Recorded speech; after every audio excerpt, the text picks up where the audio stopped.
اعوذ باللہ من الشیطان الرجیم بسم اللہ الرحمن الرحیم۔ اگر حاکم صلح کرنے کے لیے اشارہ کرے اور کوئی فریق نہ مانے تو قاعدے کا حکم دے دے۔ حکم یہی ہے جس کا کھیت اوپر ہو وہ مینڈوں تک پانی بھر جانے کے بعد اپنے ہمسایہ کے کھیت میں پانی چھوڑ دے۔ ایک انصاری صحابی جو بدر کی لڑائی میں بھی شریک تھے، مدینہ کی پتھریلی زمین کی نالی کے باب میں جھگڑا ہوا۔ وہ اپنا مقدمہ آپ صلی اللہ علیہ وسلم کی خدمت میں لے گئے۔ دونوں حضرات اس نالے سے اپنے باغ سیراب کیا کرتے تھے۔ آپ صلی اللہ علیہ وسلم نے فرمایا، زبیر تم پہلے سیراب کر لو، پھر اپنے پڑوسی کو بھی سیراب کرنے دو۔ اس پر انصاری کو غصہ آ گیا اور کہا، یا رسول اللہ صلی اللہ علیہ وسلم، کیا اس وجہ سے کہ آپ کی پھوپھوئی کے لڑکے ہیں؟ اس پر آپ صلی اللہ علیہ وسلم کے چہرے کا رنگ بدل گیا اور فرمایا، اے زبیر تم سیراب کرو اور پانی کو اپنے باغ میں اتنی دیر تک آنے دو کہ دیوار تک چڑھ جائے۔ اس مرتبہ آپ صلی اللہ علیہ وسلم نے زبیر رضی اللہ تعالیٰ کو ان کا پورا حق عطا فرمایا۔ اس سے پہلے آپ نے ایسا فیصلہ کیا جس میں حضرت زبیر رضی اللہ تعالیٰ عنہ اور انصاری صحابی دونوں کی رعایت تھی، لیکن جب انصاری نے آپ صلی اللہ علیہ وسلم کو غصہ دلایا تو آپ نے زبیر رضی اللہ تعالیٰ عنہ کو قانون کے مطابق پورا حق عطا فرمایا۔ عروہ نے بیان کیا، زبیر رضی اللہ تعالیٰ نے بیان کیا، قسم اللہ کی میرا خیال ہے یہ آیت اسی واقعے پر نازل ہوئی، بس ہرگز نہیں تیرے رب کی قسم یہ لوگ اس وقت تک مومن نہ ہوں گے جب تک کہ اپنے اختلافات میں آپ کے فیصلے کو دل و جان سے تسلیم نہ کر لیں۔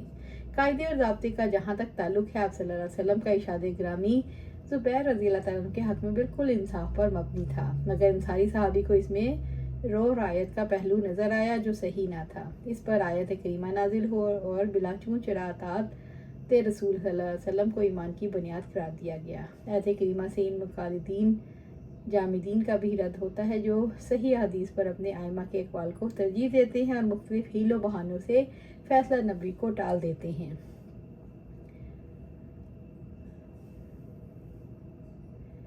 میت کے قرض خواہوں اور وارثوں میں صلح کا بیان اور قرض کا اندازے سے ادا کرنا۔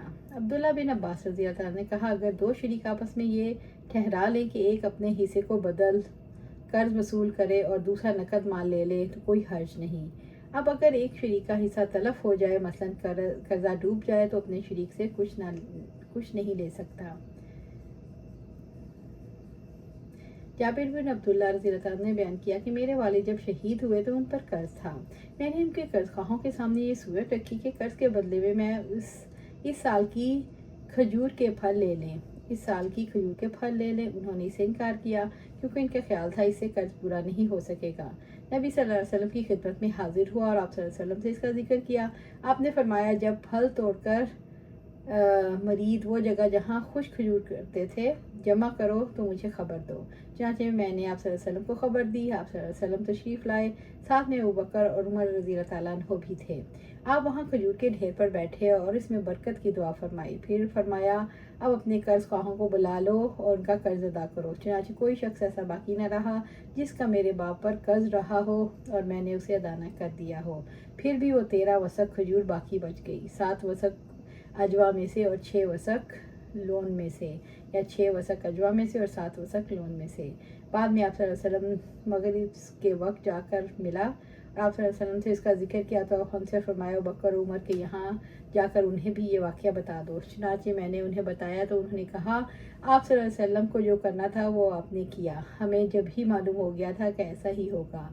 شام نے وہاب سے اور انہوں نے جابر سے عصر کے وقت جابر کی حاضری کا ذکر کیا۔ انہوں نے نہ ابوبکر رضی اللہ عنہ کا ذکر کیا نہ حسن کا۔ یہ بھی بیان کیا کہ جابر نے کہا، میرے والد اپنے پر 30 وسق قرض چھوڑ گئے تھے۔ ابن اسحاق نے وہاب سے اور انہوں نے جابر سے ظہر کی نماز کا ذکر کیا۔ ایک وسق 60 سا کا ہوتا ہے۔ اجوا مدینہ کی کھجور میں بہت اعلیٰ قسم ہے اور لون اس سے کمتر۔ آپ صلی اللہ علیہ وسلم کی دعا کی برکت سے حضرت جابر رضی اللہ تعالیٰ نے اپنا سارا قرض ادا کر دیا، پھر بھی کافی بچت ہو گئی۔ خوش نصیب تھے حضرت جابر رضی اللہ عنہ جن کو یہ فیضان نبوی حاصل ہوا۔ مضمون باب کی ہر شق حدیث ھذا سے ثابت ہے۔ اللہ سبحانہ تعالیٰ سے دعا ہے ہمیں قرآن و سنت پر عمل کرنے کی توفیق دے، اس پر جمع دے اور جنت الفردوس کے اعلیٰ مقام پر اپنے پاس گھر عطا فرمائے۔ آمین یا رب العالمین۔